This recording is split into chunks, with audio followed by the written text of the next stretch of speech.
In this video, I'll tell you why you don't have to play competitively in tabletop wargaming.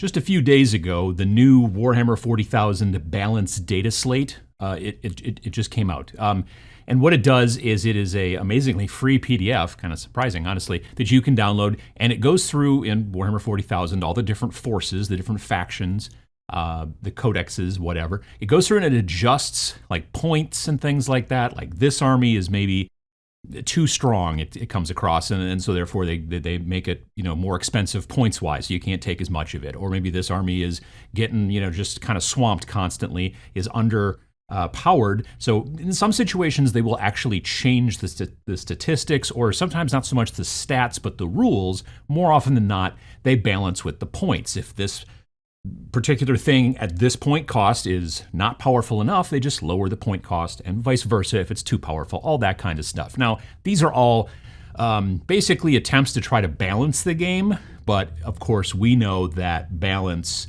in tabletop wargaming is folly, especially if you've watched my old video. Pachow. Now, there are mainly two reasons that these updates are necessary, and they have a tendency nowadays to come out about every 6 months or so, I think, maybe more frequently. It's hard to tell and keep track of it anymore. But one of the reasons, though, is because the game, specifically Warhammer 40,000, is massive and constantly updated. There are so many different factions. It's between 25 different factions and 1 million. I can't quite keep track, but there's a lot, and more coming soon with the addition of the squats, or whatever they're calling them.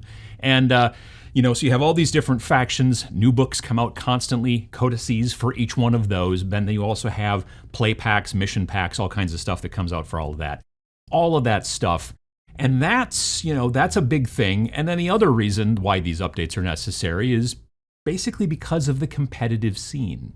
Now, the first of those two things, about the massive size of the game and the constant churn of new stuff coming out, that is driven by capitalism, and obviously that doesn't need fixing at all. So, Lord knows I won't be able to fix it here. So, that's one thing. But the other thing, the competitive scene, that though it gets the majority of the press, you hear about it in the stuff that comes out about Warhammer quite frequently. They've got the Meta Watch. They've got all kinds of different stuff. They've got the special packs for the different competitive scenes and the mission lists and all this kind of stuff that you see that comes out.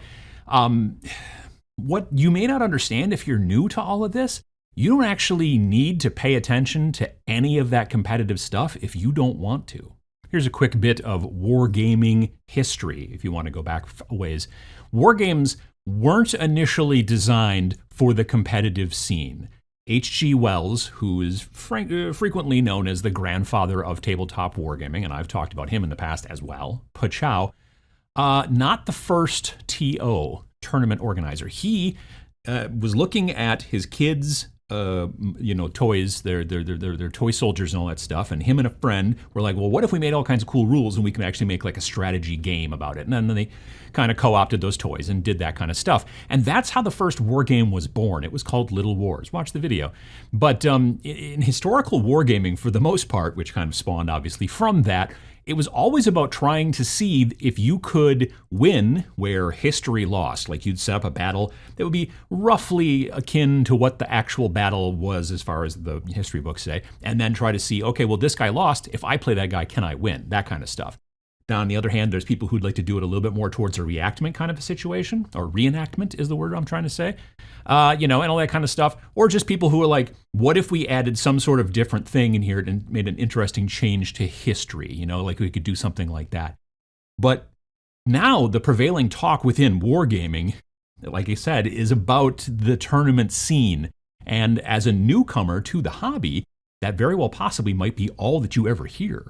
Now, don't get me wrong, I've been to tons of big tournaments. I've been to the Las Vegas Open multiple times, Adepticon and all the different tournaments there and whatnot multiple times, Nova Open as well. And there's some others in there that I can't think of off the top of my head. But it's always amazing to see all of the armies and all of the people and the terrain and just the enjoyment of the hobby in many situations.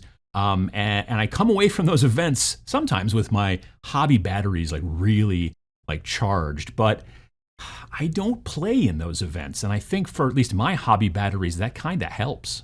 Now, let's say you're new to the hobby and you decide to take a quick day trip over to Adepticon just because you live in the Chicago area or whatever, and you see all the cool stuff and the vendor hall and all that stuff and the tournaments, specifically the Warhammer 40,000 Championship Tournament. That's 256 players all playing in one giant tournament. Now, Las Vegas Open is a bigger tournament, certainly as far as the actual 40K part, but Adepticon is a bigger overall convention. Anyway, nonetheless, if you're just interested in checking that out, you are going to see how very, very serious many of the people take that particular competition.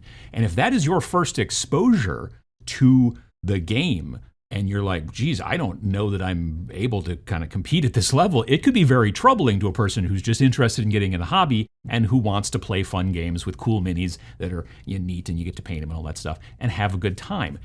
The constant stream of chapter-approved books and general's handbooks and mission packs and all the different stuff, they make it really seem like you need those things, and it really can be daunting to a person who's new to the hobby. But the trick is that you actually don't.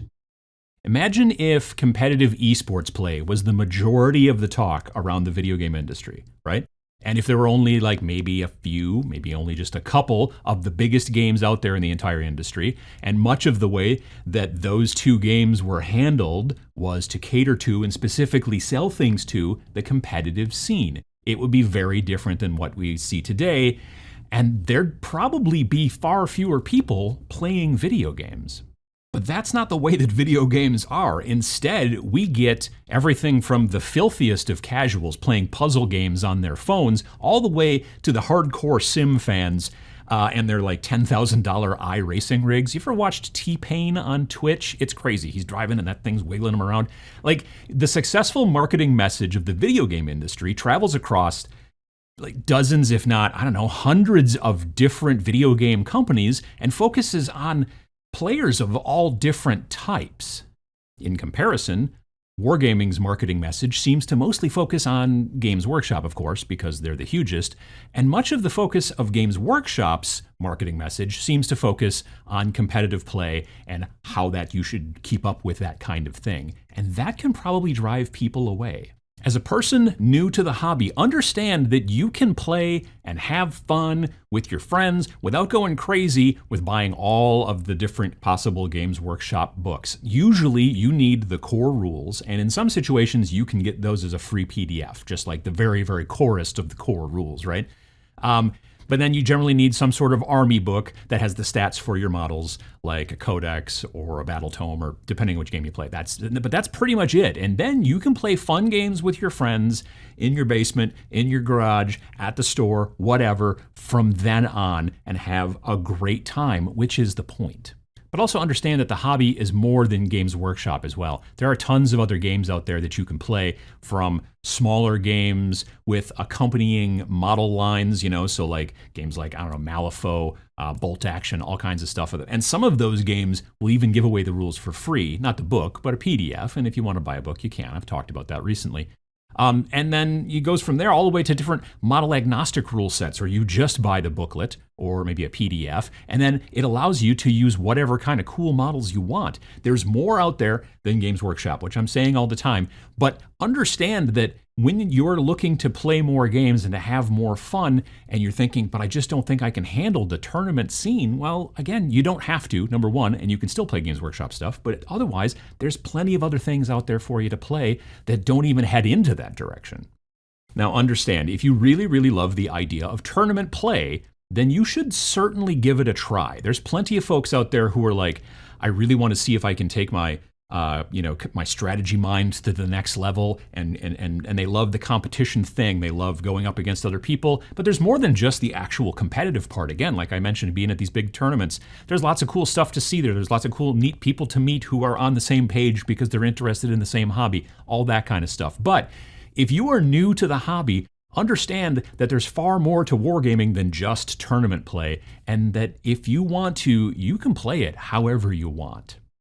I hope this video might have helped you to make up your mind about tabletop wargaming, or at the very least, made you think about whether competitive play is right for you or, not. If you liked it, And you can help with what I'm doing here by clicking below on the little thumbs up thing. It does actually really help. Or subscribe if you haven't. That also really helps. Thanks for watching.